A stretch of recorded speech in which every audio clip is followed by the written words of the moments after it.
Cuba Información.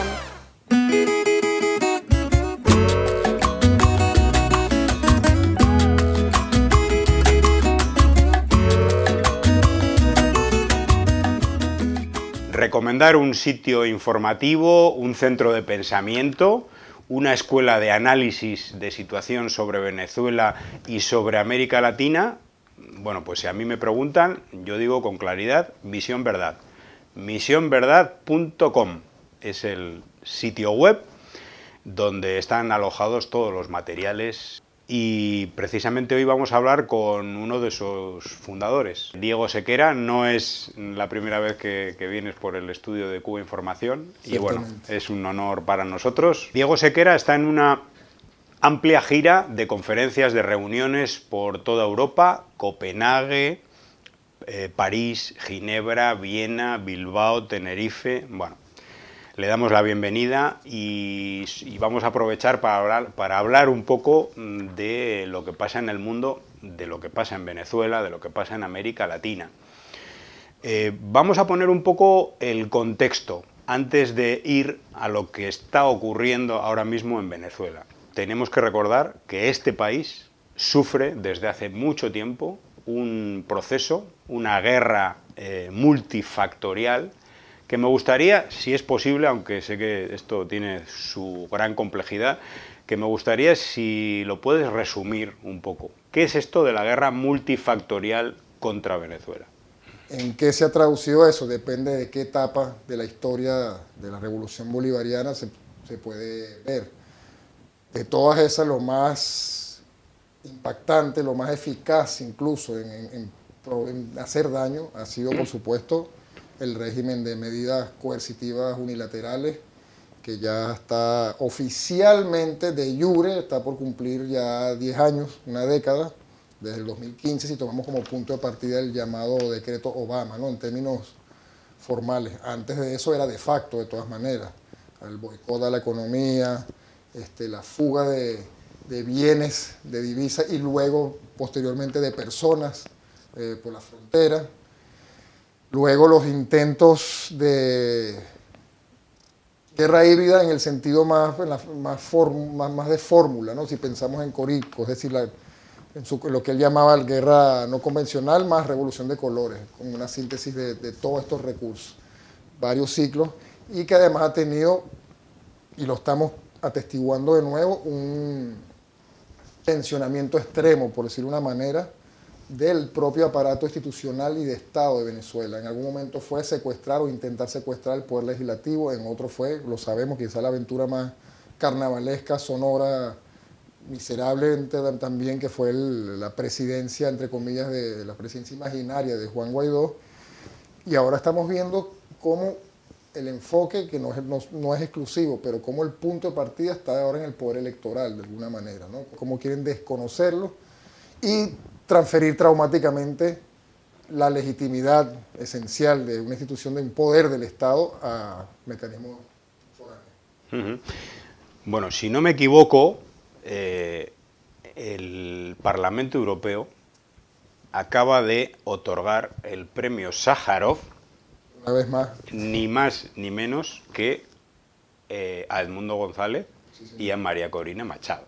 Sí, sí. Es decir, a los factores de oposición que han presentado al mundo pues una matriz, una narrativa sobre un supuesto fraude en Venezuela que ocurrió que dicen que ocurrió a final de julio en las elecciones presidenciales ganadas por Nicolás Maduro. Esta narrativa es un plan, responde a una estrategia.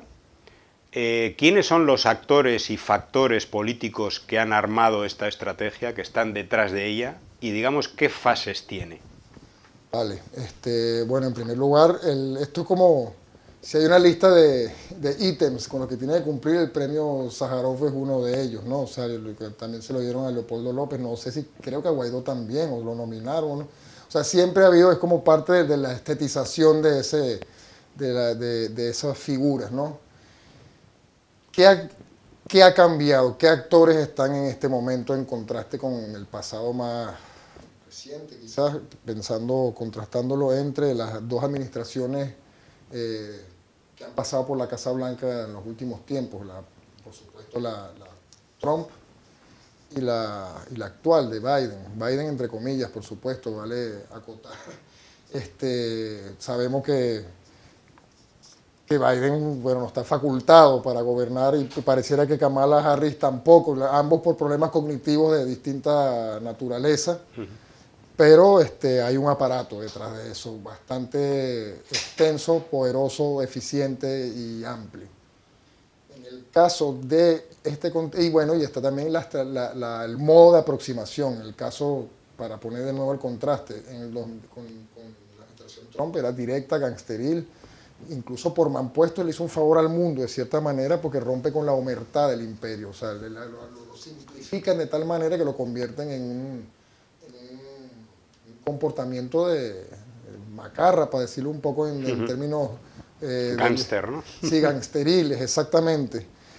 Pero, y aquí volvemos, quizás como en otros años previos a Trump, a la aproximación indirecta, al que no se vea lo que se está haciendo, pero que de repente hablen una cantidad de cosas, de instituciones, de recursos, de figuras, o de situaciones, o de hablantes indirectos por la situación, ¿no? Eso lo vivimos en la época Obama, ¿no? Eso se está repitiendo, pero incluso de una forma menos manifiesta que antes, me parece a mí. Es parte de lo que venimos a hablar también. Actores visibles que podamos ver, por ejemplo, en esta escenografía, son muchos de segundo grado en cuanto a su nivel de visibilidad, pero por el contrario quizás de mayor peso. Un gran ejemplo de eso, por ejemplo, es el señor Mark Feuerstein. Él es una figura de larga data. Él redacta un documento, parte de la conferencia se basa en eso porque es una ventana, es una confesión del crimen que se está perpetrando. Un documento que sale 8, 9, 10 días antes de las elecciones, publicado por el Wilson Center, un think tank rector de la política exterior de los Estados Unidos, sobre todo en administraciones demócratas, donde delinea el plan. Delinea el plan sin ningún tipo de cortapisa y se complementa con otras cosas, con otros recursos significantes en ese sentido, ¿no? Pero él habla ahí de todo lo que se va a hacer, incluyendo el papel de Lula y de Petro dentro de este esquema de este plan de operaciones.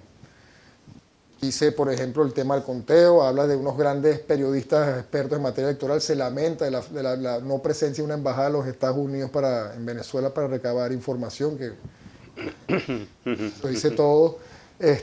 Habla de los conteos, habla de las condenas internacionales que tienen que ser más rápidas que la reacción del propio gobierno venezolano a la hora de anunciar resultados oficiales, y cómo ir contestando eso y cómo Lula y Petro pueden jugar un papel trascendente en la condena internacional.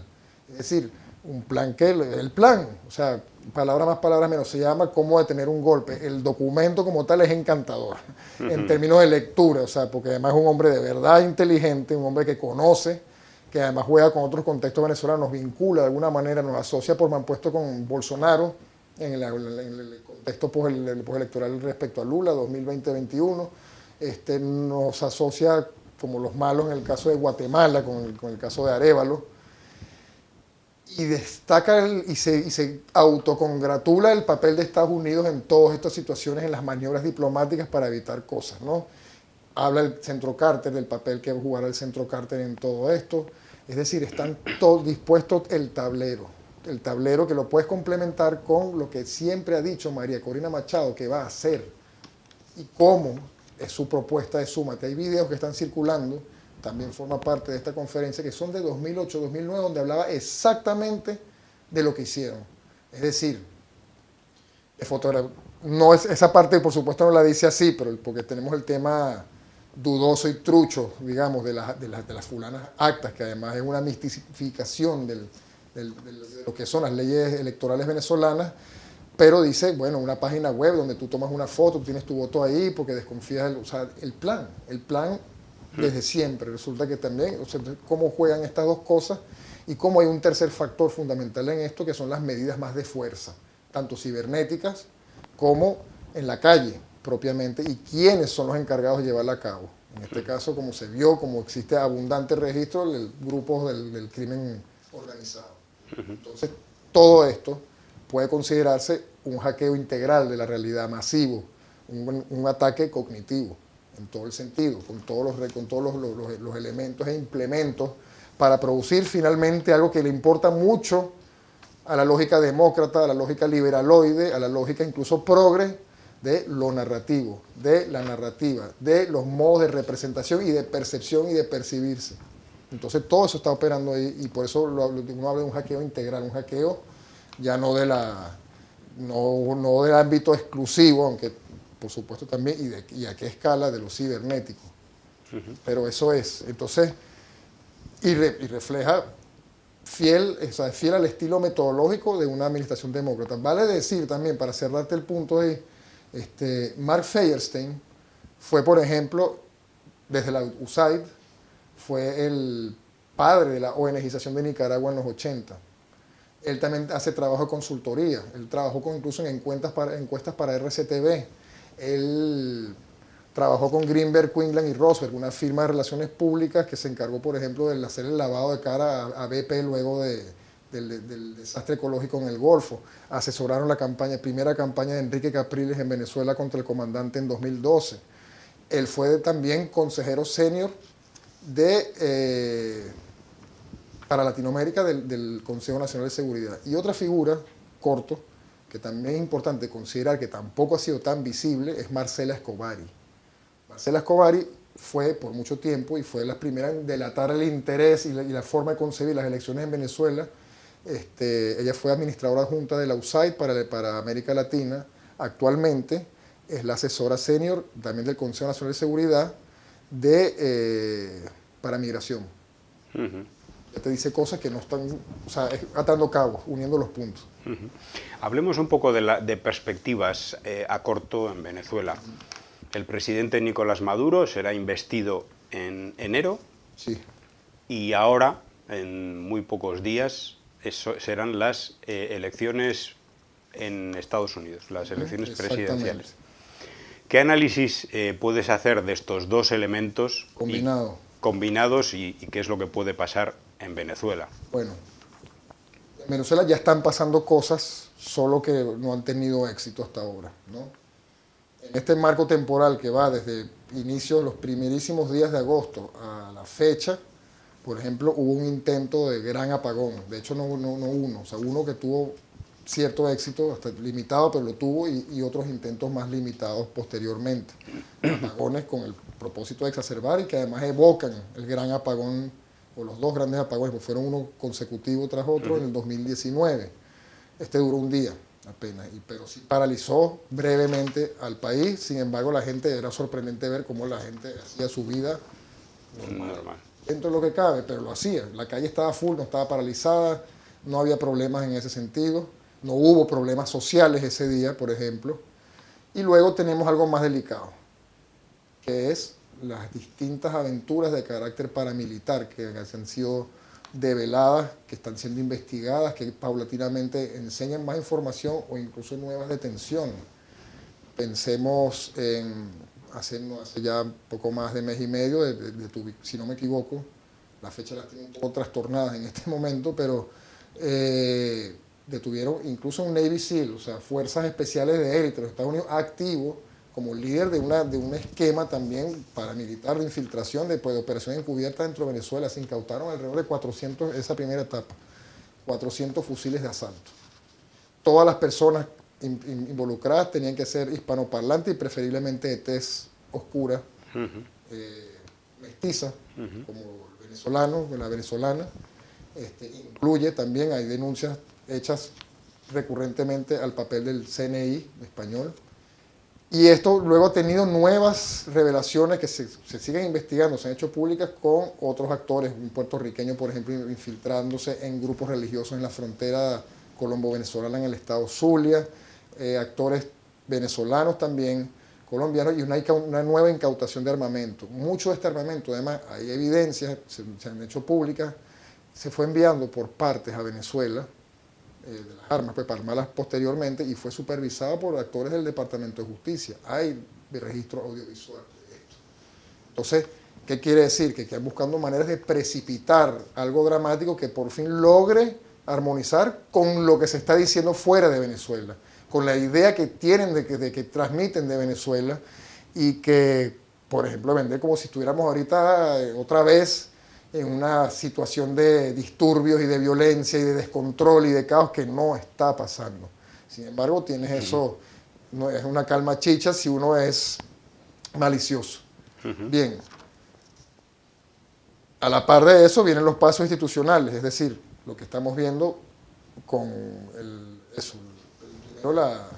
la salamería en torno a González Urrutia y María Corina Machado, con el ejemplo del Sájarov, pero a la vez con, por ejemplo, ciertos parlamentos donde hay poder para hacerlo, donde hay mayoría para hacerlo, de reconocer automáticamente y forzar al Ejecutivo, que es un poco el caso del Estado español, con un matiz, por supuesto. No estamos diciendo con eso que el camarada Pedro Sánchez, ni mucho menos, pero es obvio que los presiona, que busca presionar al Ejecutivo de aquí, del Estado español,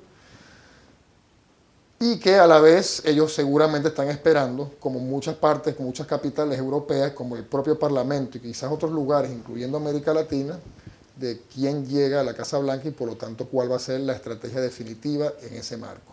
Hay un riesgo de que se reproduzca, a pesar de que hay más ambigüedad, un poco más de cautela, una aventura similar a la de Guaidó. Hay una diferencia sustancial, por lo menos, que es que participó en unas elecciones, perdió, pero tuvo votos, tuvo un porcentaje importante de votos también, hay que decirlo, y por lo tanto eso pudiera otorgarle, en términos narrativos, una vez más, una consistencia que era inexistente en el caso de Guaidó. Eso es lo que se espera, pero o sea, se espera que algo de ese estilo, difícil de predecir, y no sabemos con qué otros movimientos multilaterales, parlamentarios, puedan haber también. Ya muchas instancias de la ONU ya han demostrado mala fe en todo esto, comenzando por el panel de expertos electorales que fueron a Venezuela en su momento, que dijeron que no iban a hacer público un informe que era privado para el secretario general, y lo hicieron, lo publicaron, pues así, se unieron a la agenda. Entonces, es difícil de predecir finalmente cuál es la forma final, la configuración final que va a cobrar esto, pero también por la imposibilidad de reinvención que suelen tener estas instancias, no creo que esté muy lejano a algo que ya conocemos. Y me gustaría preguntarte también, dado que estás en una gira de conferencias por Europa, por la Unión Europea, ¿cuál es el papel que está jugando actualmente la Unión Europea, tanto si miramos a América Latina como si miramos a Ucrania o si miramos a Palestina? Bueno, sí, ya nada más con esos ejemplos creo que ya es casi tautológica la cosa, pero obviamente hay que responder, ¿no? Pero se cae de Maduro, dirían allá, si esto no es un juego de palabras.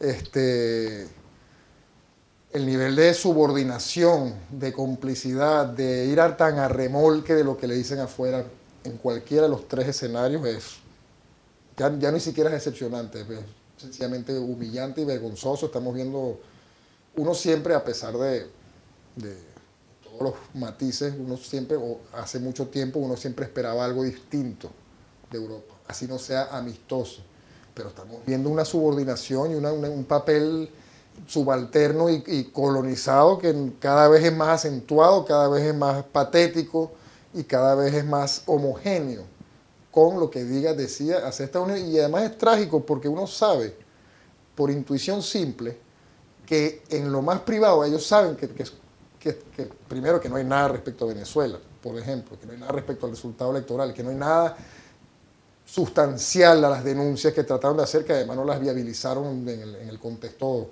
legal venezolano. Al contrario, cuando el presidente somete a escrutinio la sala electoral del Poder Judicial venezolano, las elecciones, los representantes de la Plataforma Unitaria Democrática, la plataforma que en teoría apoyaba a González y Machado, dijeron que no tenían nada. Ellos no controlan nada, no tenemos nada. Se lo dijeron a la máxima instancia de interpretación de la ley en Venezuela. Entonces, lo hace todo aún, parece un capítulo, es el típico sentido común que uno veía en South Park. ¿Entiendes? Que alguna cosa sumamente idiota la llevan a sus últimas consecuencias y eso en el camino es muy gracioso y es un humor muy oscuro.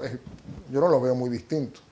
Entonces, esa instrumentación tan banal y esa banalidad del bien a la hora de decirlo es vergonzosa, y estoy seguro que, de nuevo, personas más profesionales, personas menos alocadas, pero no menos impotentes y quizás no menos